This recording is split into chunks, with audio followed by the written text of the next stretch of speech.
ఈ రోజుల్లో ఫోన్ ఒక నిమిషం లేకపోతే, సిగ్నల్ అందకపోతే పెద్దవాళ్ళు చిన్నవాళ్ళు అస్సలు ఉండలేకపోతున్నారు. అలాంటిది ఫోనే లేకపోతే ఎంత బాగుంటుందా అనిపిస్తుంది ఒక్కొక్క టైంలో నాకు.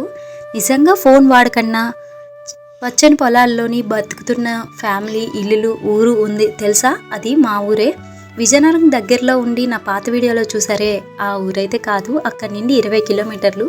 రామతీర్థాలకి దగ్గరే, చుట్టూరుగా కొండే. ఫోన్ చేద్దామన్నా ఫోన్ సిగ్నల్ అయితే అస్సలు రాదు. కరోనా టైంలో లాక్డౌన్ పెట్టారు. ఈ ఊరికి లాక్డౌన్ అంటే ఏమో తెలియదు. ఒక కరోనా కేసు కూడా రాలేదు.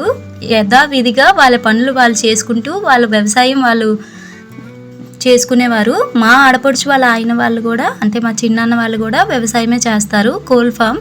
ఈ కోల్ ఫామ్ మా ఊర్లో చాలా మందికి ఉపాధి, అంటే పనికి ఇక్కడికే వెళ్తారు. ఇవన్నీ మొక్కజొన్న పొత్తులు అనమాట. ఊరంతా పచ్చని పొలాలు, చుట్టూరుగా కొండలు. చాలా బాగుంటుంది, ప్రశాంతంగా ఉంటుంది. మేము వెళ్ళిన 2 రోజులు అసలు ఫోను వాడే ప్రసక్తే లేదు. ఫోన్ పోతుందని మా ఆడపడుచు బీరువాలో పెట్టి తాళం వేసేస్తుంది, నాది మా అయింది. మళ్ళీ మేము ఇంటికి బయలుదేరుతామనగా ఫోన్లు బీరువాలో నేను తీసి మాకు ఇస్తుంది. అంటే ఫోన్ ఎక్కడైనా పోయినా సిగ్నల్ రింగ్ ఇవ్వడానికి కూడా అవ్వదు కదా, అందుకనేసి. మేము వచ్చామని మా కోసం ఇడ్లీ పెట్టింది, వేడి నీళ్ళు పిల్లల కోసం. ఈ విషయంలో నిజంగా నేను అదృష్టవంతురాలే. మా అమ్మ వాళ్ళ ఇంటికి వెళ్తే నేను ఎంత సరదాగా నా ఇల్లు అనుకుని ఉంటాను, మా ఆడపడుచు వాళ్ళ ఇంట్లో ఉన్నా అలాగే ఉంటాను. తన కూతురు తన తమ్ముడే వచ్చాడు అన్నట్టుగా ఉంటుంది. నన్ను మరదల్లాగా అస్సలు చూసుకోదు.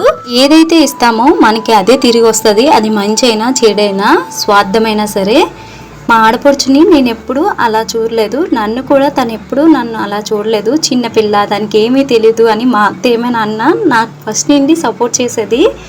అలాగే వాళ్ళ ఇంటికి వెళ్తే నేను చాలా ఫ్రీగా ఉంటాను. మా అమ్మ వాళ్ళ ఇంటికి వెళ్ళినట్టుగా. ఈ బొడ్డది, ఆ బొడ్డోడు మా ఆడపడుచు మనవడు, మనవరాలు అనమాట, మా చెల్లెలి పిల్లలు. మా హీరో ఎలా ఉన్నాడో చెప్పండి. తప్పుగా మాట్లాడితే క్షమించండి. మరొక వీడియోలో కలుద్దాం. బాయ్.